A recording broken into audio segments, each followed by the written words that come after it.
How's that? I think it's wonderful. How's it for you? I like it. I think it's Excellent. I think we're good. We're golden. We're getting good quality stuff. We got Get the my gold goose. Oh, the Chi. Oh, my Chi. Okay. Yeah, so it actually wasn't that big of a deal this morning. It sounded better than the story. It's a bit of a letdown now. But Okay, you know what? well, I'm ready to be let down. Okay. So this morning, there was a fundraiser for the lake, Tabor Lake here, and we're trying to raise funds to help keep everything nice and clean with like there's a little harvester, a boat and whatnot that goes around the lake and it eats all of the weeds and Oh, then cool. transports that and then dumps it onto the shore so that we can get the weeds out of the lake and help the rainbow population and decrease the squawfish or the northern pike population. And so it also Help the helps rainbow decrease. population, like more colors in the sky. You gotta make sure that population needs to go up. I'm just blabbering for nonsense. You continue your story. You're I wasn't talking about a sure. fish. So right now they're trying to understand what is the nutritional composition of these weeds. So there's a UNBC study going on right now for the weeds coming from our lake, and that costs money. There's grants and stuff, but still, we needed a fundraiser. So I was there and I was golfing. I was not golfing. I was a miracle witness. A And miracle witness. yes, and so basically I was at a hole in one hole where if you get a hole in one, you get 20 grand. But someone's got to witness it. So that was my job. I was there, I was watching the hole to see if anyone got a hole in one because if they did, I can sign off and say, "Yep, that person did 20 grand to them." Yeah, otherwise the money just goes to insurance company. And so here, the insurance company won because, well, let's nobody got a hole It's in not one. my bite. No one wants to hear that. No one wants to hear the insurance company won. Well, Oh, good. it's actually an interesting fact because the person that was coming by, one of the golfers, he's like, as soon as someone says that they're going to insure an event, that means that you've got the bad end of the deal on that one because they're always going to side with the probabilities of it favoring them. That's how it's structured Right, with the mathematics of, how much coverage you get and whatnot, how much you pay right. into it. So you run the event 1,000 times and you get yourself favorable towards the insurance company because they know how to put the odds in their favor, just like a Of casino. course. But Right. that's So business, what man. you're so what you're saying is you were there to be the witness, but as you're watching the golfers, you know there's someone in the trees who works for the insurance company watching you, making sure you're witnessing how they want you to witness. That's not impossible. That could have been what's happening. If it makes you feel better, there's someone in the parking lot watching the man in the bushes watching you, watching Wow. the witness. So basically, everyone's getting watched. Everyone's getting watched, and you know what's even crazier? The guy Hmm. who's golfing to win, he's watching the guy in the parking lot. That's why he didn't make the shot because he was too busy watching the guy in the parking lot, watching the guy in the woods, watching you, watching him golf. Okay. Now this brings me to my Yeah, next point because what you're talking about is a whole lot of attention. Everyone's got their attention focused on someone or something, it's and true. so they're blind to everything else because their attention is strictly on one goal in mind. And that's a It's good very thing, I true. think, because that's actually what allows us to be optimal in our performance is when we can have a single laser focus, a clear hope, a clear goal in mind, and then allocate all mental bandwidth, all attention into partnering with making this goal real, making it I love that. actually realized. But one thing that I find very amazing about golf in particular Yeah. is the utilization of attention is not what I thought it was. I thought that the goal is more important when it comes to how many strokes do you get for the entire round? How low Mm. can I make these strokes? It's a numbers game. How can I get a birdie each time? It's very performance based in my mind as to like what I should be focusing on as a goal. But I've noticed something that when I'm result focused with my attention, with what my clear hope is, my performance suffers drastically because I'm thinking of other things. I'm thinking about, oh, I really don't want to hit that watering hole. Oh, what if my result is too much backspin and it comes back into this one patch over here? That'd be bad. Oh, what if I actually hit it too hard and that's going to put it into the sand. Oh, yeah. Well, yeah, and it's all the things that are taking away from what you're actually trying to have your goal be, which is, Yes. yeah, like, isn't that, if that isn't life though, right? How many times, like, you have that, we all have that set path that we want to be doing, especially when we want something done that we know would be beneficial not only to ourselves, but even just to other people. We always are like, all right, I'm going to get that done later. And time goes by, especially like in day and age, like yeah, scrolling on the phone. In your case, like you're thinking of all the things that could go wrong with the shot instead of just taking the shot. Mm. Quoting Wayne Gretzky, yeah, you miss 100% of the shots you don't take, and every one of Oh, those thoughts of going in the water, swinging too hard, those are all missed. Those are opportunities that you're thinking about that take away from the opportunity that you want to achieve. And isn't mm. that interesting that there's such a bandwidth that goes through us that wants to disrupt us trying to take us to a better place. Ah, Yeah. interesting. So Yes. then my And that is question golf becomes for anyone who doesn't know. my question then becomes, what is the optimized bandwidth? What True. what can I put my attention on specifically to allow maximum performance with whatever task I have in the moment? Well, not to quote Happy Gilmore, but it's just like you want the ball to go to its home. You're focusing on Yes. its home. You're focusing on where the ball's going, and it's already there. Okay. Again, there's so much else that goes with it. Of course, like I'm joking a little I bit, but like the it's also already true though. there. Well, But it's you already true, right? And that's we discussed the other day, manifestation. That's what true manifestation is like you're already like if you want to manifest something, you put yourself where you want to be, and then you do everything to take yourself there physically, but mentally and emotionally, you have to be there already. mhm. And so it's like, yeah, you want the ball to already be in the hole in one. It doesn't matter that there's an insurance guy in the woods or in the parking lot watching you. You got to focus on the hole. Can't be focusing on all the side things that are distracting. You got to focus Yes. on that opportunity. There's a clear hope. You might not know exactly how the ball is going to travel. Maybe it hits a couple of divots and then it evens out and goes straight. Or maybe, you thought it was going to bank one way, but it kind of banked another way, but then it corrected itself later on down the line. Might not know that for a fact, but the clear goal to sink the ball is there. So if you can simply just come at the place where the ball is already sunk and let the rest go when it comes to how it has to be sunk, that's That's what the biggest one. frees up the mind. And that's what liberates that amount of mental bandwidth to then focus on what actually is necessary to make the shot. And I have a great Absolutely. example because in Mexico this year, when I was there for a couple of weeks, we golfed every second day. Where And were you the in Mexico? Parte Verde, Nuevo Okay. Vallarta. Okay. And the final day, I realized like it's been good. We've been playing good golf, but this is it. This is the last day. This is the last time I'm going to experience this professional PGA Tour like golf course that I get to do for free with my dad. And this is where it finishes. I better make sure that I take in the most of this particular event as I can and be as present and just embrace it. Take it in the experience for as much joy as possible. That became the Yeah. goal. The goal wasn't to get the best score as I can. How much enjoyment can I squeeze out of this particular event of the final golf day? And it changed everything because at that moment, now it was about being present with my dad, having conversations with the other people that joined us. And when it came to actual performance, I would line up. I would use the best knowledge that I have of how to have proper body mechanics and whatnot. But it was no longer about focusing on what the ball is going to do. I was focused on what my body needs to do to make the shot. Let go of the result and now just focus on how well can I hit this one ball with a body that has perfect movement, the right amount of tension and looseness in it, and the right muscles firing at the right time so I can just feel that sequence and then just let the rest go. I never thought about the result.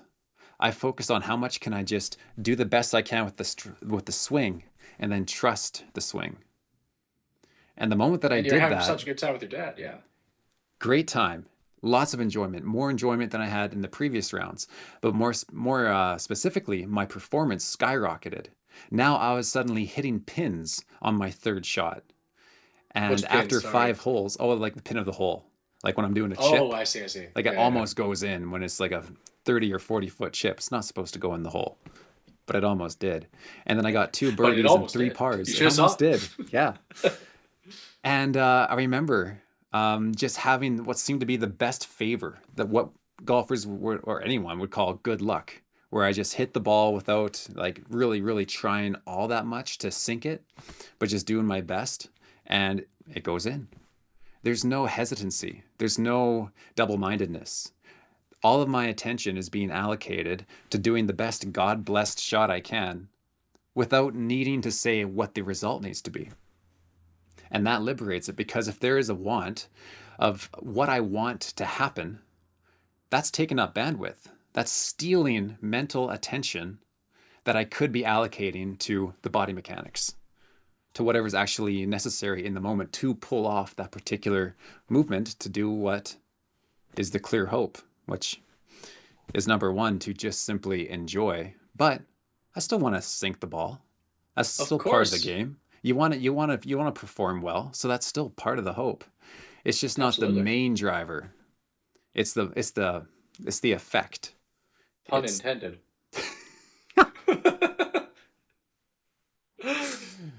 the yes. So I guess the main point of Yeah. that particular situation is attention allocation, like a focus.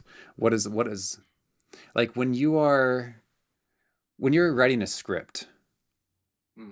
what are you doing with your attention? How does that process unfold? Oh, that's a nice question. Thank you for that.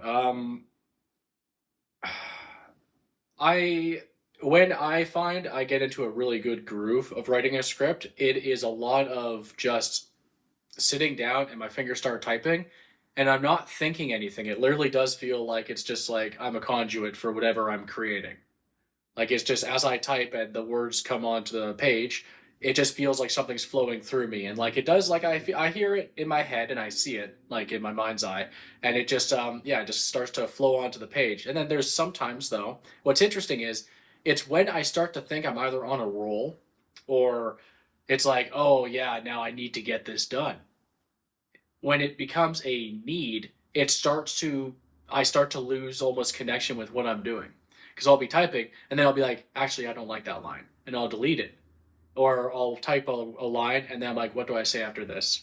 And anytime I start to question what do I do after this is usually when actually my focus starts to pull from various areas instead of it being from what felt like a continuous stream. So like if it's I find it difficult, but at the same time, very. Yeah, I say difficult, but at the same time, when you're in the zone, right? When you're in the zone, nothing is difficult. It's just is, right? It's the just is moments. So yeah, I find when writing scripts, it's just like it just is. I'm in the moment. The words are coming out, and it just flows to paper or to screen in our case with computers and such. But yeah, like Cloud Van, for example, that's one where anytime I just would think of a funny idea or something funny happened in my life, I would just be like, oh, that'd be a funny idea for Cloud Van. Like something happened and it's just like, oh, that's, I get that. Like the hemp paper episode when Steve comes in and he's like, and he says, hey, have you checked, been to the bathroom recently? And it's just like, why are you hanging out in the bathroom? It's like that part is completely made up. The only thing that was real from that story is I went into the bathroom at the mall at Brentwood in Burnaby, and I was looking for the paper towels, and I was used to the paper towel machines being there, and they were only the hand dryers, and I found that the hand dryers that they replaced the paper towel with were terrible, and written on them it said, "We've planted 70 trees to offset, like carbon and to offset paper towels." And so in my head, on that moment, all I thought was, plant 100 trees and keep paper towels. Just like not to say that paper towels is better or worse or whatever, but the convenience of it, of course, it's a silly thing. But that's where the idea for that joke came from. And then, of course, the idea that it's just like, well, other than him seeing those signs and commenting on them. What's something funny about just being in the bathroom? It's just like if he comes in and says, "Yeah, I was chilling in the bathroom," and it's like, no, chilling. You didn't say you were going to the bathroom. You're chilling in the bathroom. What do you mean by chilling in the bathroom? While you're hanging out in the bathroom, right? So it just adds that layer. Then Josh's character Nathan, he starts questioning him, and just the joke kept flowing. Yeah, so like there's an example of just like a script that came from an experience, and then I just fleshed out the idea surrounding just something I experienced in life. Yeah. And then there's ones like the script I'm writing right now where it's like I don't know where I'm pulling this from. Like I'm 60 pages into this feature film, and I it's and here's one that we're it's just talking about like trying to control it. I want to get to 90 pages. I want it to, at least to make it an hour and a half.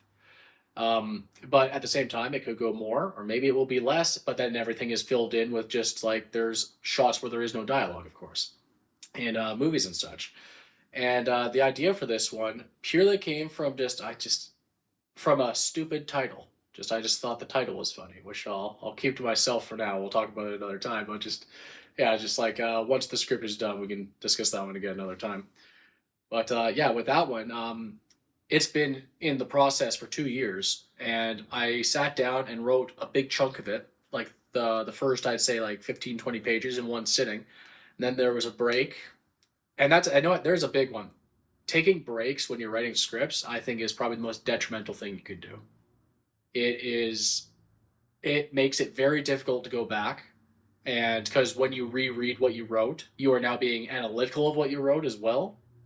So you're like, oh, I want to switch up that line or maybe switch up this situation. But then that also switches up the narrative you have already built instead of just sitting down and continuing that narrative. That being said, I'm very guilty of doing that on multiple projects. I'd say the easiest one when it comes to script writing is Cloud Van, just because I've done so many. We're at uh, and it's I think the next script will be like script 35. So like I've written so many where it's just kind of like those just flow out of me. It's not even a second question anymore. Yeah, Interesting. yeah. Yeah, Oh, it's there we go. It's funny how some moments you can tell like okay, that clearly came from this experience and I was able to pull from that, use it. Or like I found that happen in my dreams where I'll dream about something oh. and then I'll go back to my memory of the day prior to the dream and it's like, "Oh yeah, I thought of this person." And Hmm. I had this little experience, and that somehow worked its way into the dream, kind of a thing. But what about the rest of it? What about the other 99% that I can't tie to whatsoever? No kidding. Where It's does how that many come times from? or how many times does it happen in like even just your waking life where you'll experience something and then the next person you talk to brings up the exact same type of like narrative content. There's such a Mm, continuation to everything. Like even if it's like something silly like it's just like you see the number 42 everywhere or something, right? And then it's the next person you talk to, they're like, I got a speeding ticket. I was going to 42 in a 30 zone. And it's just like, why? Like, it's like, why was that number chosen, right? That happens so often. mm. Like, there was one, this is back a couple of years back. Oh, man, wait, actually, so much further. I got either way. The timeline doesn't matter. Point is, my sister lived in Revelstoke, and I went out to Revelstoke to visit her. And on the way back, I was driving, and the person I was driving with says, like, "Hey, I had a dream last night that like you were pulled over by a black SUV. So, and I felt really bad for you. Like, don't speed or anything." And I was like, "Ah, we'll be fine." Little did I know it's a 120 zone. Like this is I don't advocate this, but like between uh about I want to say Chase, like between Chase BC and Kamloops, there's a huge stretch of highway that you could go 120, but everyone's going higher just because like it's just such an open road. I must have been going like 140, 150. It was something really stupid. Like don't Oh advocate it. wow. But there was a black SUV in front of me, and I didn't even think twice on it, and I pass it going that speed. I don't know where the lights go on, and black SUV pulled us over. Not only did we get pulled over, that cop left us on the side of the road. He like impounded my vehicle, said we can't drive anywhere, and I was like, "Oh well, can you at least drive us to the next town? He said no. He left us on the side of the road, and we were lucky enough that the tow truck driver was willing to drive us. However, they were only going to drive us to Chase, BC, because that's where we were on the line between Chase and Kamloops, and we're on the side of Chase. So Chase takes us back. Chase is just a small like trailer park town, not much going on, like one motel type of situation. Where obviously Kamloops is a major city, or major minor city, and so we're stuck on this highway, and we get the guy says, "I'll take you to the next gas station." So we get taken to a gas station that's near Chase, not in Chase. We get dropped off there, and by the grace of God, the next person we run into at this gas station happens to be in the film industry. And they're like, and we started to bring up the fact that we've worked at North Van Studios. And he's like, that's where I work full time as a prop master for whatever show it was that he was working on. And this guy let us get in his van, and he drove us to Kamloops. And so it's one of those, interesting situation where it's just like you get told something in a dream, or a dream happens, and you decide to relay it, and then it experiences it in real life. Hmm. Yeah. Quickly to So wrap up that story, though, I got one last thing with it. So we get to Kamloops, we get a hotel. We then the next day had to take a bus to back to Vancouver because my car is left in Chase, BC, because it's impounded for a week. The cop made it where it's impounded for a week. So I have to wait a week, and then a week later, I bus back out there. I get my car, I drive back. All in all, and then I had 4 years of like insurance compounding interests because of that experience. Overall, that was the most expensive ticket I ever had because over the course of 4 years, that was about $7,000. oh wow. Yeah. So don't speed. Never mind for safety. Never mind for safety. It is not worth that financial burden, and you never know what type of cop you're going to run into. Because like I've met many different cops throughout the years, and that would be I'd say the worst experience because like again, I was speeding, I was in the wrong. I'm not trying to defend myself, but he had no remorse at all. Like it's Hmm. like can you not just either if you're gonna impound the car, it's just like give me the tickets for sure, but it's like you're impounding the car and then leaving us there. He legit said, "Ask the tow truck driver." He's like, "Ask the tow Hmm. truck driver. I'm not driving you anywhere." Like it's just Right. like that is such a dick move. Well, it's almost like Yeah. he was trying to teach you a lesson. Oh, it Whether was he was lesson in learned for sure. and so Yeah. now like my question first becomes if I think about, different timelines and how they can split off, people Hmm. talk about how many worlds theory is a possibility where anything Right. that could happen does happen, but one thing always leads to another where it just splits off into a new timeline each time. Hmm. So in this scenario, let's take your chronicles for instance, and let's say that cop just gave you a warning and really said, "Oh yeah, no, it's fine, it's good." Like just it's something you learn from, kind of a thing, and it Hmm. had no impact on you at all. What if somewhere down the road you didn't rectify the desire to speed in areas that are quite dangerous, and you end up going off a cliff in this particular It's true. timeline? But here was It's that very true. experience with the cop that made it such a hard one to swallow. Yeah. Yeah. Well, That it made is one. Yeah, because it was years. It was years of that following me. So it was one that definitely stayed with me. And it right. and I'll say this because I think we've all experienced this as well. There's also times where similar situation, a negative thing happens, and you hold it, and you almost want to keep doing it out of spite. Oh, interesting. And not to say spite, It's kind not of to like pull a a Seinfeld here, but a like a rebellious rebellious thing. That's attitude. right. But that's immaturity, and of course, like that's an immature way of looking at it. But I'm just saying, there's the Tibble because It can be a driver. the Tibble, yeah, it can be a driver. It could be the Tibble, yeah, yeah. That's a word. That's the word of the day. The word of the day is Tibble. Tibble, what's the um, definition? um, to be ibbled by the tie force of the gale wind in a Wow. hurricane. Okay, Yeah. that sounds like not a lot of control in that scenario. You're just No, in it, no, no control. and you're going for a ride. you're, it's taking you away. There's nothing you can do. That's a real Um, tittle. yeah, it's a real tittle situation. You don't want to be in a tittle situation. Wow. But yeah, it is always a fun thing to think about too, because like yeah, that like a separate instance, or yeah, what if he like? Because here's the other thing too: is like if he left me off with a warning, or even just gave me the ticket. Like the ticket, I completely understood every time. It was the fact of leaving us on the side of the road and impounding the car for a week. So it's not even like when you get towed here in the city, you can get towed because I've been towed, like not for anything speeding wise, but I parked in the wrong area type thing, and my car gets towed to the impound. That day, you could go to the impound, pay the ticket, and take your car. Right. He made it where even if we got back to Chase, my car was locked up for a week. And like he knew we were from Vancouver. Like there was a lot to that that was. I feel like it's like cause and I'm not trying to say what you're saying isn't accurate as well, but I think he went the extra steps to be a dick. Where there was no matter what a lesson there was a lesson learned, even if it was a warning, that would be a lesson learned because it's like, oh man, the things that could have went down. I experienced what could have went down, at least on the financial burden side of things and a personal ego hit. Luckily, Hmm. I did get because like the other thing too is not to make things worse. It's like go off a cliff. What if I crashed into someone? Like again, what I did, I'm not advocating for, and I was completely in the wrong. So it's just like I deserved the ticket, and you know what? Maybe I deserved it all. I don't know, but because like it's like it, no matter what, it still feels like the lesser of worse things that could have happened, Hmm. and you know what? And I did learn from it, so I can't say it was bad, right?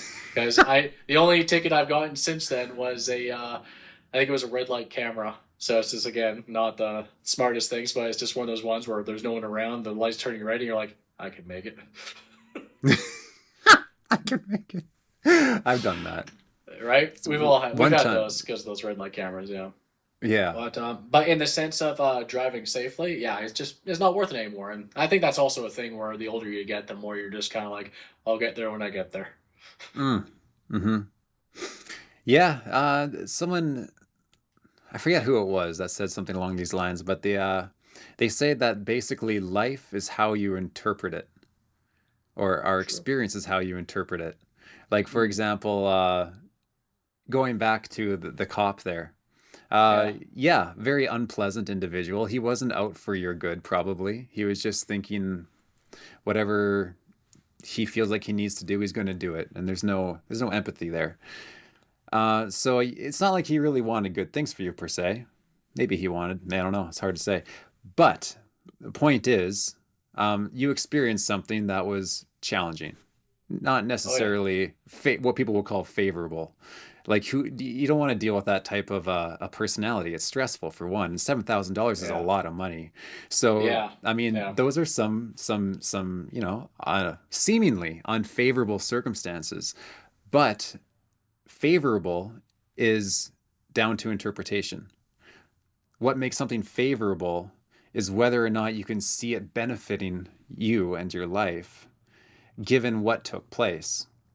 So it's just like the idea of finding the silver lining in a cloud. It's no different. It's finding an interpretation that brings a story to a sequence of events. And if my mind is predisposed into coming up with a sequence of events to explain a certain story in the lens of it benefiting me, I'm going to feel like I won.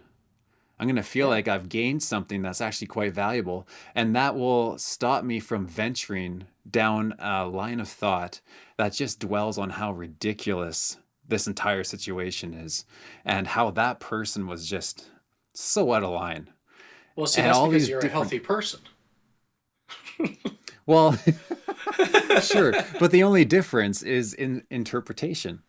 It's Of it's course. what my mind is able to tell the story of. Like our brains, they're lying to us at all times as to At what is all times, yeah. fundamentally actually happening.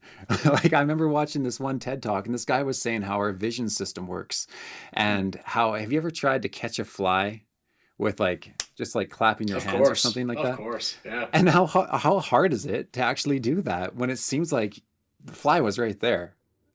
I know I hit him. Why is he not in my hand? I know I hit him and he's Yeah. not. And apparently, the one mechanism as to why that might be a thing is because Hmm. our visual uh, rendering of what's going on visually with our minds is our mind takes snapshots of locations as to where one thing is and where it picks it up next. So it's So it lagging. might, it's lagging and then it It's fills in the lagging. gaps. It Yeah. assumes, well, since the fly was here and now it's over here, it had to have gone on that trajectory. But it's just making it up. That might not even be the trajectory the fly took. Fly wasn't even there. You're not even real. Exactly. That's why you keep on trying to hit this fly and you're just doing applause, basically. This is it's funny you said that. Like I recently like because I wanted to promote my stuff online, I recently downloaded TikTok again. And I started putting things online, and I don't advocate that app. It's such a mind like a waste of time, like just the scrolling and whatever. But I found myself scrolling, and this one video, just you doing the clap thing. This guy, I gotta admit, this is funny. He went up to someone in the grocery store, and he's like, for $1,000, you want to do the clap challenge? And the person's like, yeah, let's do the clap challenge. He's like, he puts his arm out, and he's like, okay, I want you to clap beneath my arm and clap above my arm, but you have to do it with your eyes closed, and you have to do it for 60 seconds without hitting my arm. And she's like, okay, yeah, let's try it. He's like, and go. She starts going to this. And he goes, 55 seconds. And then he just walks away and hides behind a corner and keeps recording her. And people are walking by, and there she is just going like this in the middle of a grocery store. And then, like, after she doesn't like this one, because he's like, do it for 60 seconds. She must have went for like a minute 20 or something, just continuously doing it. When she finally opens her eyes, this is where it makes it like, this is why like I find it funny, is because she's a good sport about it. She goes like this. And then just keeps walking. Like she doesn't look embarrassed. She looks more like, oh my god, damn, like a fun thing. But it's just like, oh, Yes. that could go either way. But like, It just you doing could. the clap in reminded me, because like how many people could like it's like, what if you did that to someone who is just on a bad day? That Mm. would be so. Not to laugh, Well, but that would be that like could be such a bad volatile. situation. It would be. Yep. It's That crazy. could be very volatile. Because what a Yeah, person thinks is a justifiable action on a bad day can be very different to what they find as a justifiable action on a good day. it's true. Yeah. Well, I want it's like I want to quickly run back to the and then we can end the conversation on it. But with the situation where I get left on the road with my companion, because you said it's like it's all in how you want to interpret it. One thing that I did once I realized the situation, there were so many emotions in me saying like wanting to either freak out or like do something crazy. I immediately sunk in and was back to laser focus, right? All the different thoughts back to laser focus. I was like, I need to get us to a hotel. I need to get us Ah, back to Vancouver. I need to make sure everything gets done. And that's how we interesting. ended up like getting like in with it, because like I walked up to like the first person like at that park in that gas station where I was like, excuse me, this is awkward to ask, but can you give us a ride to the next town? And I explained the whole situation. Luckily, again, met the guy who was in film, friendly guy. Once we got to Kamloops, I figured out where the hotel was, laser focused, like it's like signed us in, got us in. Like luckily, this is a time when we got credit cards and stuff like that, because like I was early mid 20s when this all went down, so like still didn't have much money, so like having a credit card really helps in that situation, right? Oh And then man. had to figure out how to get to Vancouver even the next day. Got those bus tickets, was able to get the next bus, but it was the next morning, so we ended up having to actually we were able to relax once we knew we had the tickets for the next day, and we were safely in a hotel room in Kamloops. Ah, Right? Like what we know was we're safe. Oh yes, go ahead. what was that moment like? Like once you had everything settled, like you guys could relax. Like were you able to make the most of the night, or did you just say, "I'm tired. I'm going to bed. I gotta sleep." Oh no, no, we had a great night, and we ended up watching a movie with Angelina Jolie. I forget what it's called, but it's Tomb actually Raider. uh, not that one. Although that's it. Although the first, no, the first one's enjoyable. They're silly movies, but I enjoyed the first one. I thought it was fun. Uh, the the one where she actually, I'm pretty sure it was filmed here in Vancouver. It's the one where she's a heroin addict. She's a Hmm. model, and she gets addicted to. I think it's based on a true story. And yeah, my companion for that trip, she was really into that movie, and she saw it on TV, and she's like, "Oh, you should watch it. You'd like it." I did. Yeah, yeah. It was. We were able to make the best of it for sure, and she was very good about the whole situation too, considering I put us in that situation. You know. Ah, okay. Yeah. Yeah. So even But then, she didn't fall for the blame game not at mind all. frame. Not no, not at all. Amazing. She That's was good strength. wonderful. Yeah, she was wonderful through that whole experience. Yeah, and then once we got home, the one thing that was unfortunate was the bus that we took. There's two different routes a bus can take. It can be straight on the number one highway, and it gets you there in 3 hours. The other one is basically taking you to every small town between Kamloops and Vancouver, and it takes you 10 hours. And Hmm. unfortunately, the 3 hour bus ride wasn't available that day, so we had to do the 10-hour bus ride. Oh, So wow. it took us 10 hours to get back, stopping off in small towns. And the one thing that was kind of like, again, making the most of it, I got the pictures to prove it, is like stopping off in small towns, taking pictures, and it's like, hey, you got to see a little bit of small town BC. Again, Ah, looking at the yes. positives, right? Totally. Yeah, and then once we got back, this was back when smart cars were a thing. The car to goes, remember that? I remember the second the bus landed, found a car to go. We packed our stuff into the car to go, dropped her off, then I went home. Once I was back in my basement suite, I was like, and that's it for that. And then I turned off. That actually Yeah. kind of sounds like a fun development.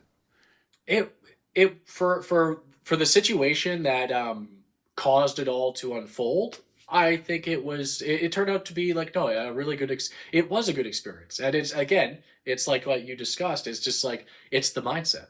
It's always the mindset. So Hmm. this really tough experience that we were thrusted into from my own negligence, we were able to turn it into an adventure, and we still had a good time through it.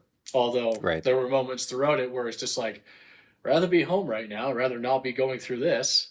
But it is what it is. But you Right. even have that just at days at work. Sometimes you're at work, you're like, I don't want to be here. I want to be doing this, but you're here. You're doing it because it's a part of life. It's what the moment calls for. It's what the moment calls for. And then the other part that I love about your story is when you catch a clear goal, what you have to do next to Yeah, progress in the situation. And it's a matter of like, life or death in a way, because you're out in the it middle of was. nowhere. Yeah, So survival. suddenly you had a clear idea as to what had to take place for the good of everybody. And that worked Yeah, for both, not just finding the hotel, but then the next goal after that of finding transportation back home again. And the moment that you were able to allow your mind to shift into a goal-oriented way, that's when everything just started flowing synchronistically into place, and it ended up being a good time. it was. But it Well, was the biggest one I had to get that was I also made my goal. It's like yes, I'm obviously there too, but like my goal was I was like I need to get her home safe now. I ah have I have made it where yeah, I have put her in danger. I need to get her out of the danger because I have put her there. interesting. So like that was something that So just like it just triggered me where I was like I really need to make sure I get her to safety. First being the hotel, the next being home. So the moment you Yeah. caught the thoughts that are coming from a place of betterment of somebody else, all of a sudden the ideas came flooding in and everything just started working out. It did, yeah, and like obviously I benefit too because I get to be safe as well. But yeah, just knowing. But again, I can't stress enough how wonderful she was through that whole experience, Huh. being there right beside me, making sure like helping out, and also just yeah, being very calm and resilient, which is what you need in Mm-hmm. those situations for sure. Because Mm-hmm. we both could have went in different directions, but I think we actually for we pulled off a really we pulled it off for how everything went down. Yeah, it sounded like it was a whole lot of embracing the unknown because you didn't know how it was going to go down. You had a Yeah, clear goal: get back home, stay alive. That was an end point. There wasn't necessarily a business plan that got you from point A to point B in detail all the way along. That just kind of filled itself in as the ideas came to mind. absolutely. But the end goal was always there. The hope was always there. The vision. And I love this right now because I understand how important the clear hope or the goal is. I love to study the flow state. And one of the very primary factors that need to be present to get into a flow state consistently is a clear goal. There has to be Uh, a vision as to what is trying to be accomplished in this very moment for this event, whatever this event is. But it has to be clear because then I can call on all of my bandwidth to focus on that one goal. But at the same time, there has to be freedom for adaptation. So I can't be stuck on a certain trajectory and say, no, I'm holding this trajectory no matter what, because I know best and this is the way to go. Meanwhile, there's multiple indicators suggesting that, some flexibility over here is actually a better idea to accomplish the task with more efficiency. But stubbornness says, no, no, I'm going to do exactly what I said I was going to do, the way I'm going to do it, because I know best. And that doesn't work very well. And a great example is my flight that I did on Monday. I was doing my first cross country where I go from multiple airports. And when I was Congratulations coming, on that, by the way.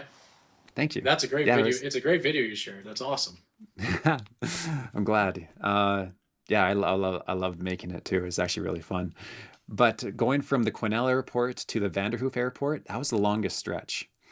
And I feel like I know relatively where Quesnel is versus Vanderhoof. Quesnel is quite south, and then you got to go out more west. So it'll be, yeah, basically southeast of Vanderhoof. But my flight plan said that I need to take a trajectory of 80 degrees. And I'm like, well, that doesn't make any sense. In fact, 80 degree doesn't make any sense at all, because I got to go 270 basically to go due west. And with the south, that's like more like 235. Point being, my heading that I wrote down on my flight plan was not matching up with what my landmarks were saying I should be able to identify on either side of me to then have my track point directly towards the airport in Vanderhoof. And so I ditched the idea of, okay, I don't need to be on 80. That doesn't quite make sense.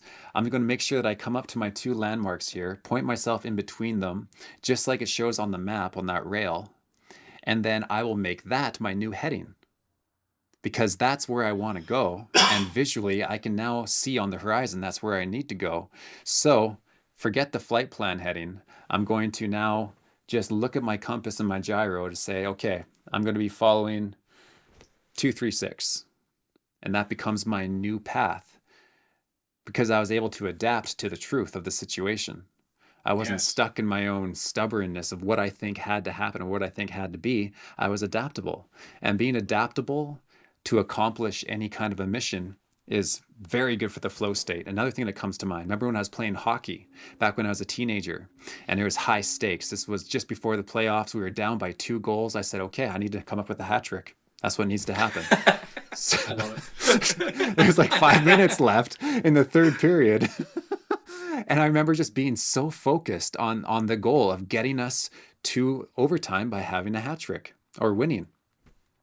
And all of my attention was on that task. I didn't know how it was going to happen. I got my puck and I started stick handling towards the other end of the ice. And all of a sudden, out of nowhere, a guy came over from my left. And in my imagination, I saw the move of how to stick handle around him, even though he wasn't part of the plan before. I didn't even know he was there. But the information that came in telling me what's actually happening in this moment allowed me to then come up with a solution in my imagination. And since there was no resistance between the two, I was able to harmoniously stick handle around this guy and go straight and score the goal.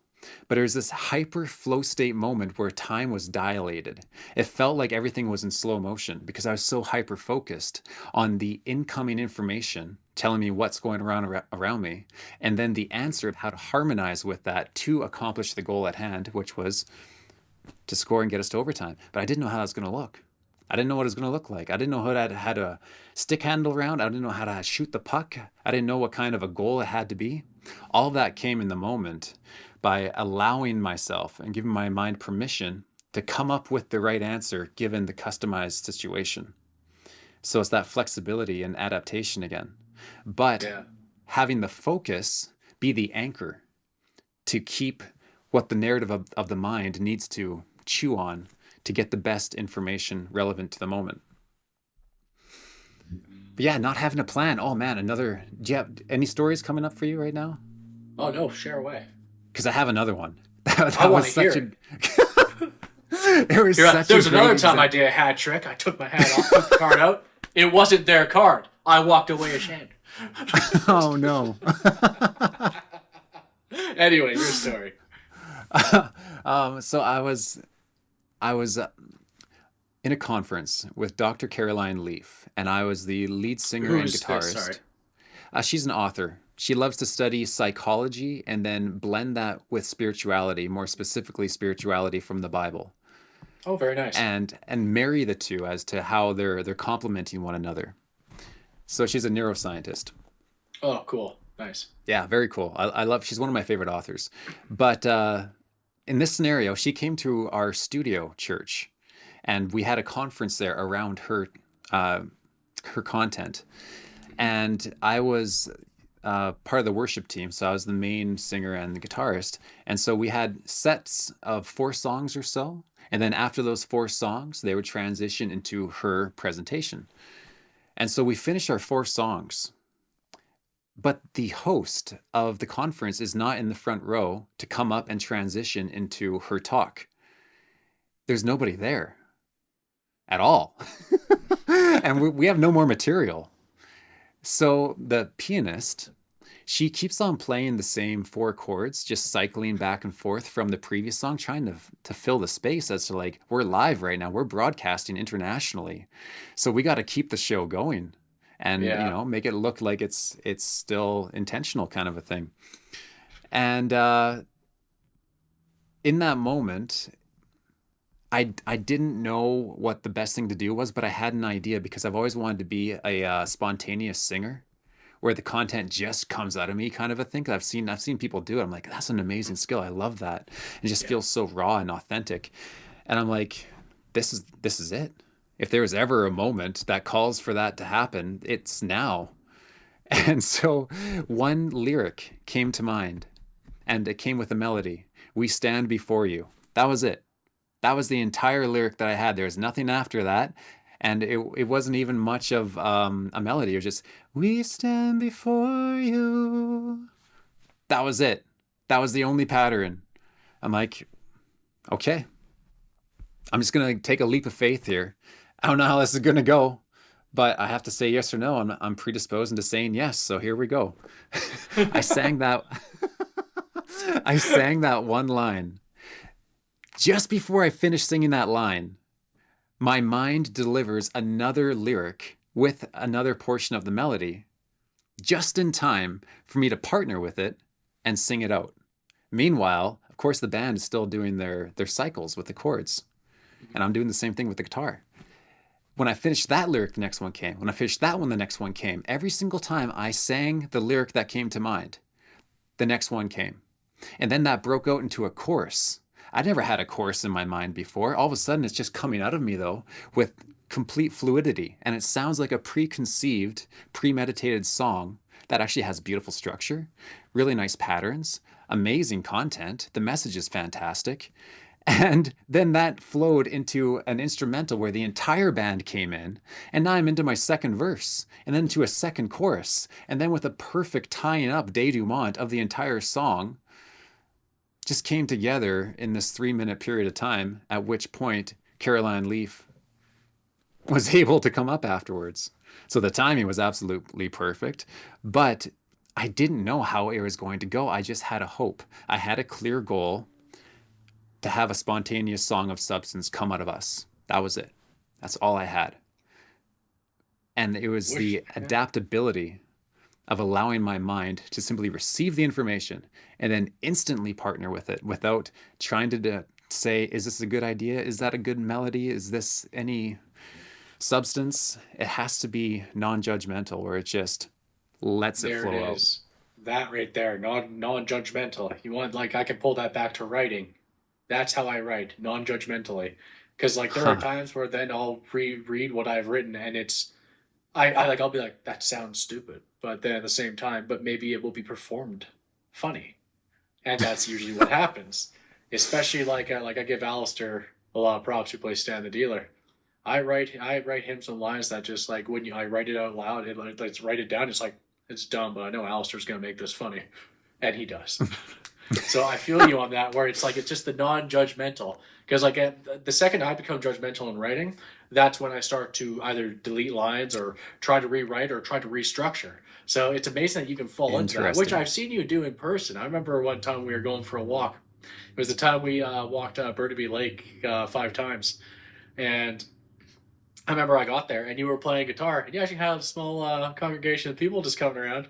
And I remember coming, and you were just in the zone. And there was a moment where it's like, when I first got there, I was like, do I stop and say hello? Do I interrupt this? And then I immediately went, no, I'm getting in the flow state too. Oh, I remember that. That was so good. Yeah, dude, you were so good. That was enjoyable. That was good stuff. I remember uh, that moment that your hands went up and you just yeah. completely embraced it. Okay, okay. You leaned in to what the moment was calling for. And like that's amazing that there's that moment of like of what line of thinking you wanted to subscribe to because we all have that every single time. Like it doesn't matter how much maybe meditating and training we do. There's still going to be discerning of thoughts as to what's a good line of thought and what's not a good line Yeah. of thought. And so being able to see the difference and then partner with what was actually good was extremely rewarding, I think, because just the act of leaning in to what the moment calls for, that's engagement. And that always brings out the best in whatever that we're doing. We got to lean into the moment. If we So can true. really lean in and get our attention to partner with what is currently happening, amazing. And then I found the next layer in that situation. I feel like your line of thinking could have been, what is good for everyone here? For me to partner with. Like, how do I partner with this moment so that everyone benefits and it's a good image for everyone included. And that's joining into the moment. That's the most harmonizing, embracing, amplifying thing you could have done. And then what you did after that was you matched your hope, your clear goal at hand, which is simply just to embrace and lean into the moment with goodness. And you made it real by doing exactly that. You leaned in, you embraced the goodness, and you had a good time. I did. Well, you had already conjured such a beautiful experience, and more everyone else around was enjoying themselves too. So it's like, well, I can join in the fun, right? Because like it's like I could have Right. also like regardless, I was gonna come up and be like, all right, let's stop playing that now. It's walk time. like I was, but it's like there were the other Right. options that like I could have easily have just like been like, oh, he's playing music. I'll wait till he's done and go on my phone.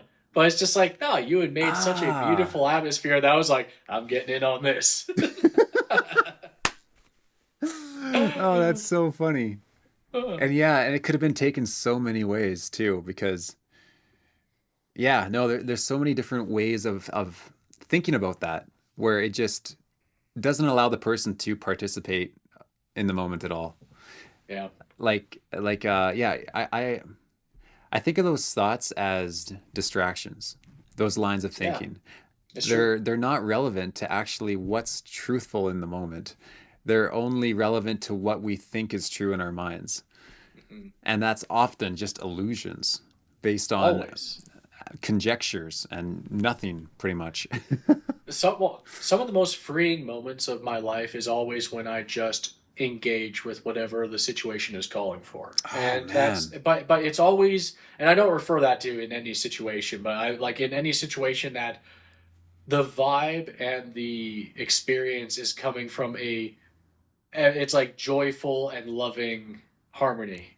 It's always whenever I Interesting. engage with that, like it's like if I'm walking by and like someone's playing music and there's people kind of just dancing, oh man, I love to join in on that. Like I'll just dance for a little while and then keep walking, just because it's just like yeah, it's like feed into that, like it's like yeah, I get it's like I know why people are. It's like I get why everyone's enjoying this. It's because I can enjoy it as well. And Right. that was hugely involved with you there because like not only do I get to experience you just like singing, in which you have a beautiful voice and you have a very talented skill with the guitar, but it's just yeah, just getting to fall into that flow state of you just praising the Lord and just enjoying nature and like just making something beautiful for people to listen to, which as a creative, I totally vibe with that always. Whenever someone's being Ah. creative, I just vibe with it. Like Huh.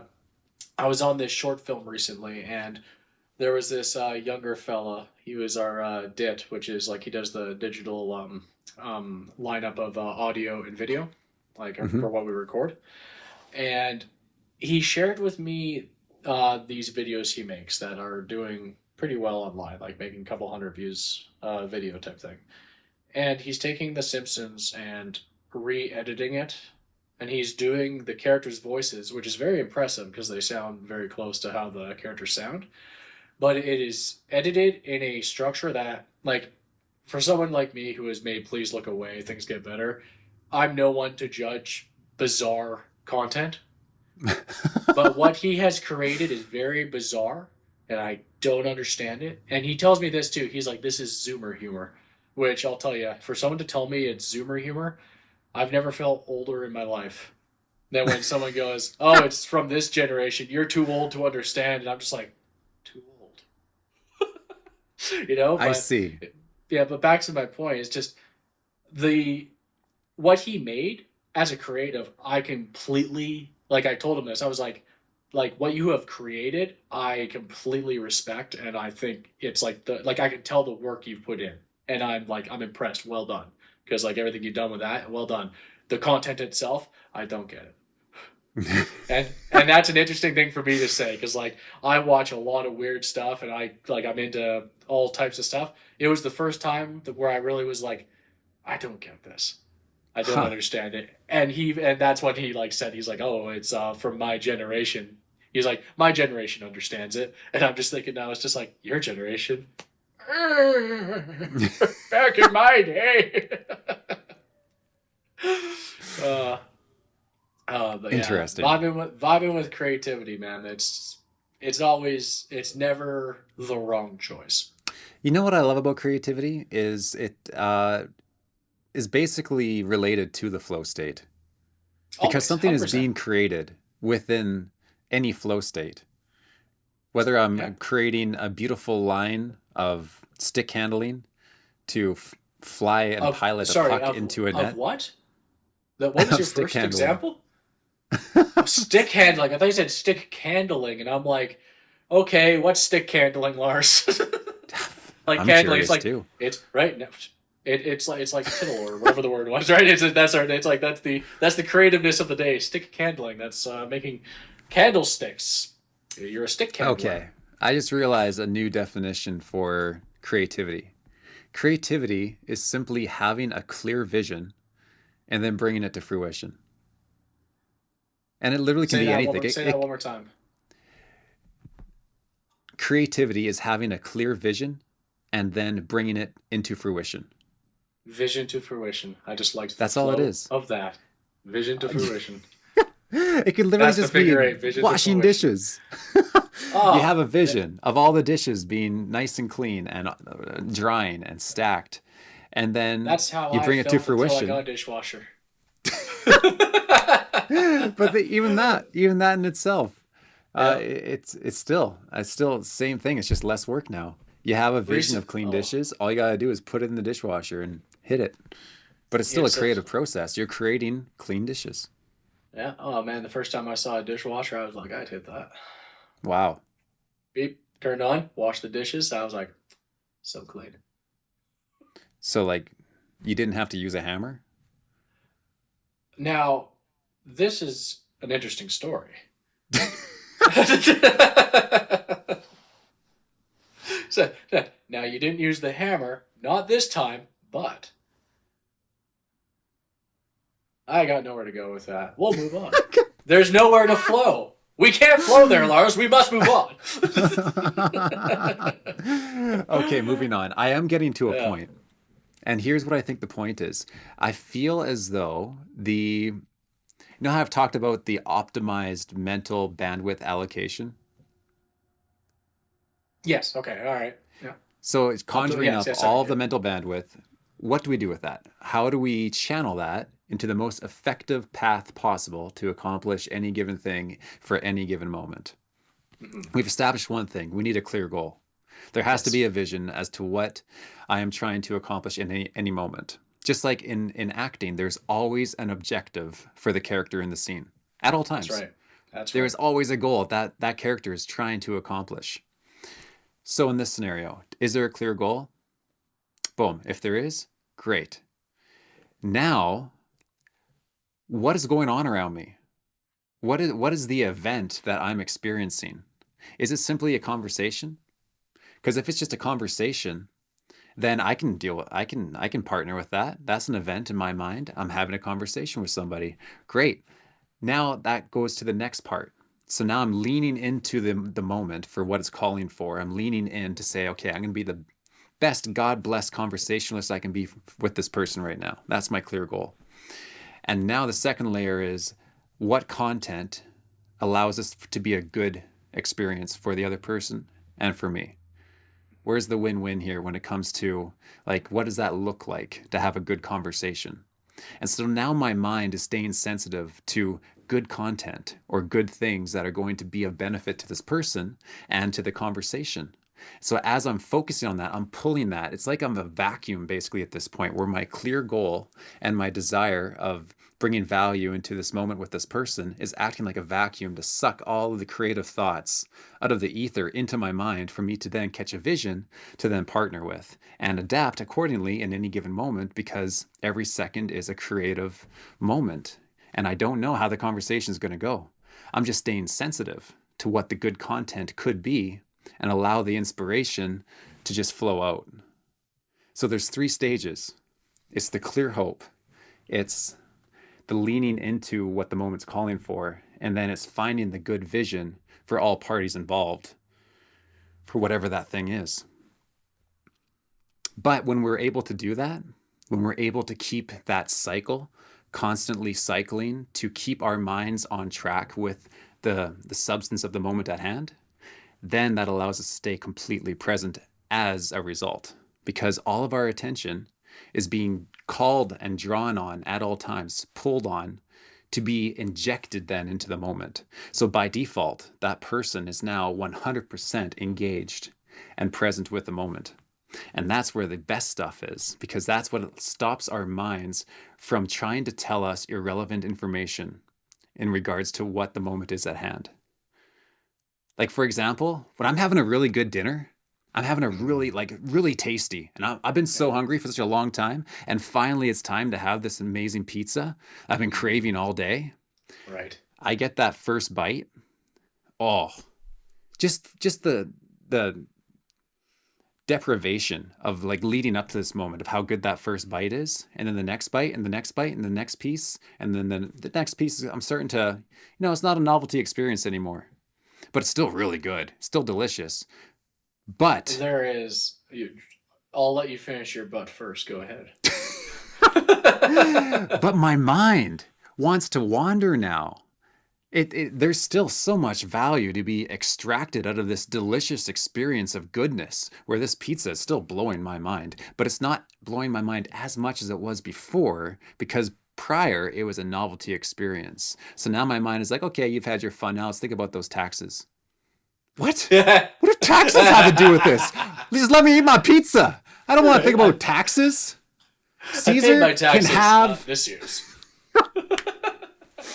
Caesar can have my money, okay? But he cannot have my pizza. He's That's not right. getting my pizza. I am going like to that. enjoy this pizza, and Caesar's not stealing my experience by worrying about taxes when that's completely irrelevant to this moment right now. Right now, it's me and this good gift being this amazing pizza for me to take in and extract all the value from and appreciate it, and then give credit to where credit is due. There's a rabbi out there going, we'll get Lars a different way. Caesar cannot have my pizza. It's my pizza. Oh, that's so good. I love it. You brought up just that moment of waiting for something. Your example is food and the dinner pizza. And it takes me to the experience we had when we went hiking up into the mountains. Oh. And we're like, we're going to fast all day and get back and we'll eat then. And I remember we got to as high as we could go because this was around this time last year. It was like a year ago. And we got so high that we started to hit snow. And then, if you recall, it was snowy and steep. And we're like, you know what? This is the sign because we weren't prepared for that. So we're like, let's turn around here. This is a good place to turn around. So we turned around and we're at that one ledge and we're looking out and the air is really thin up there. And I remember saying to you, like, I'm all about fasting. I'm good with it, but I really wish we had something to eat right now. And you just looked at me with a smile and went, Ryan, I have almonds and cashew. And for whatever reason, I remember we could not stop laughing. And we stood there just eating this bag of mixed nuts, just laughing for so long. So It was good. the best experience of all time. Dude, that was the biggest blessing to be had in that moment. And I'm pretty sure we Yeah, were like a little high on oxygen because it was very thin up there. sure. But oh, how clear that was. Oh, that felt good out there. We need to Yeah. do that again. We need to go back into the mountains. That was so great. I'll be there in July. And hopefully we'll be able to yeah, I think you gotta like call in these days and reserve a spot ahead of time. And you know what? If that's what we're going to be doing, that's exactly what we're gonna do. So I'll stay Yeah, sensitive to when I can do that. And please. if that works, man, let's get back up there and let's get to the top. Did you Where see there's we have to sign in to go in there now? correct. Yeah, BC Parks. They When have a did that limit for start? how many people. Last I have year? a limit. Yeah. What an So odd otherwise you thing. just It's like they're not limiting how many people could like come in and like congest a road, but they're saying that sorry guys, there's already 10 people in this mountain. it's a Like lot it's more than 10, ridiculous. but I'm yeah. sure. I'm just Well, being a little facetious, but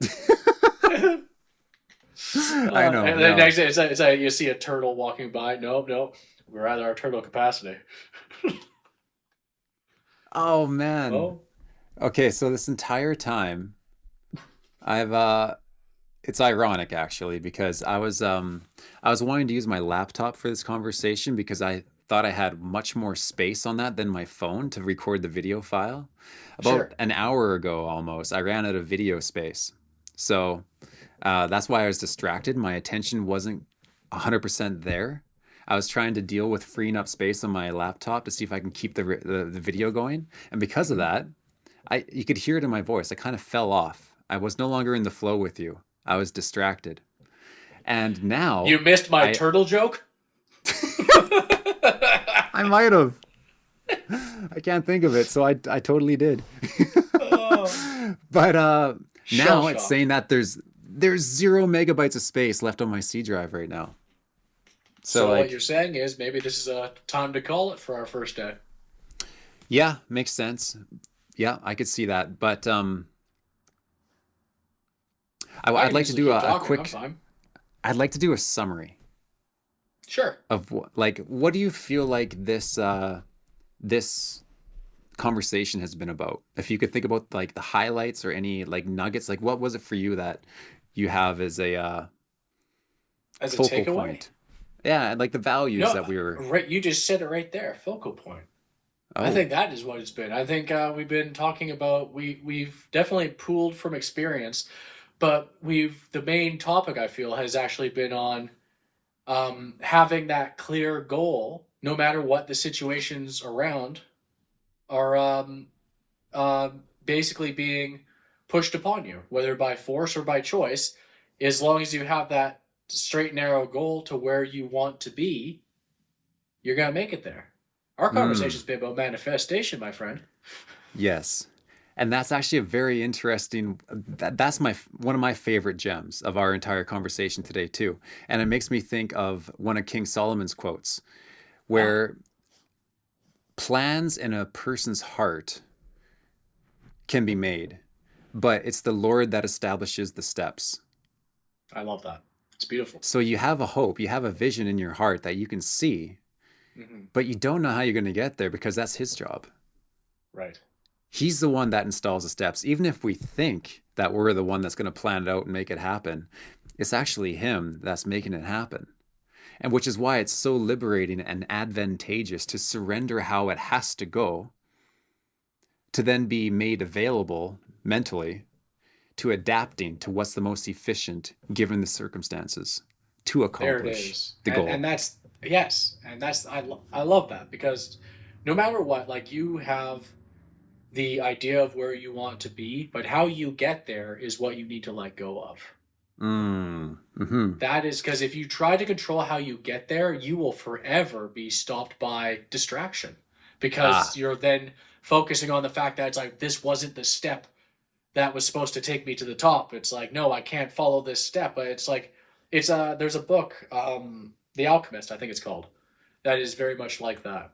And it's a book I wish I finished. It's like a 200 some page book. I must have finished the first 150, but I do still know the general story. And it's about a man who wants to achieve, like he has his goal to achieve, and he wants to get there. And along his travels, life pulls him in different directions. And instead of fighting his circumstance, he embraces them. And along the way, he gains knowledge, he gains experience, he gains partnerships and friendships and all this. And he still gets to where he's going, just not on the time frame or the timeline that he initially set out. Because he was open to these other experiences, which still allowed it for when he actually got to where he went, it being worthwhile because of all the experiences that led to it. ah, okay. This guy sounds brilliant. Yeah, yeah. Do you think that you'd be able to describe his attitude? His attitude throughout the book, Yeah, like the like character. what's his attitude like? Yeah. Um, just open, like extremely open. This was a few years back. This would be even be pre-COVID. I think it was around 2019 that I was reading it. And from what I remember, yeah, he's just open to the experiences, and it's whenever he just allows for the experiences to happen. He doesn't fight them, and it's also even when he's like it's also like it's an interesting thing. Like this is one thing that I like about it is when he is doing these other things. Like I remember he works in this shop for a while, and he's like selling these. He's like helping this merchant sell like these different trinkets, and he becomes like the best salesman in the shop. And once he achieves that best salesman status, it's when he's like, I need to leave. It's time to go. He like something calls Interesting. upon him to move. It's like when you are called, it's like the story of Noah, right? Like when God calls upon you, don't turn your back on it. So I feel like that is what the story of the alchemist is like him allowing experience to happen for him, but always being open to the call that it's time to move towards what your objective is. You know why I think that is so incredibly valuable? If we introduce the idea of predestination and that things are going to play out in an energetic way that are predisposed in the way that they're going to play out with absolute certainty. It's simply an act of physics. What force is stronger than the other, and that is what gets acted upon, thus the result comes. If that's how it works, and our lives are predisposed into unfolding in a certain way, then how much of a waste of thinking is it to try and control it? Endlessly so. And so if it It's is yeah, true that it's going to happen the way it's going to happen anyway, so it's not our job to figure out how to control it, but what if we allocate then all of our thinking to how do I partner with it, with yes. what's happening in every single moment? How can I receive a clear vision for any given moment to partner with and then follow through on without any hesitancy, without any double mindedness? Is there an attitude that I can focus on that allows me to be 100% present, of value to people at all times and myself, while being able to recognize what is being offered in any given moment? And I think there is. I think there is a certain attitude that allows us to perform in an optimal way that will put us in the flow state as much as possible throughout the day, thus being as effective as possible at taking in the experience of what is being offered. Because there's always something being offered. The question becomes, what attitude do I need to be in that allows me to take in the most of what is being offered? And I think it comes down to three specific elements. And the number one part of the attitude is simply embracing and leaning in to what the moment is. Yes. Identify what it is and lean into it.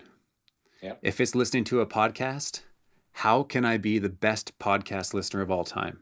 If it's driving the car, how can I be the best driver I've ever been?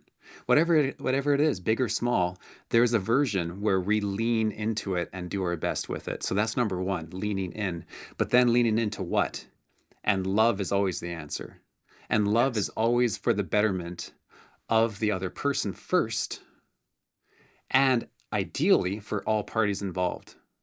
If there's a win-win there, that should be the goal. Do I want these people to have a good time? Do I want to have a good time? Because there's a version of this moment where we're having a good time. What Yeah. does that look like? That becomes now the clear goal. How do I lean into this moment, do my best? How do I come from a place of being of value to others and to myself, but others first, most importantly? That becomes a clear goal. And once we have that clear goal, now we can simply just hold that as a stencil and constantly compare our moment to that goal and be available to adapt to whatever most effective strategy there is into accomplishing that harmonized goal. Mhm. And it can be It applied to is beautiful. anything. It It's absolutely. It's it's beautiful when you realize it's just like like you have to take care of yourself first. But by taking care of yourself, a lot of times the best way to take care of yourself is by taking care of others.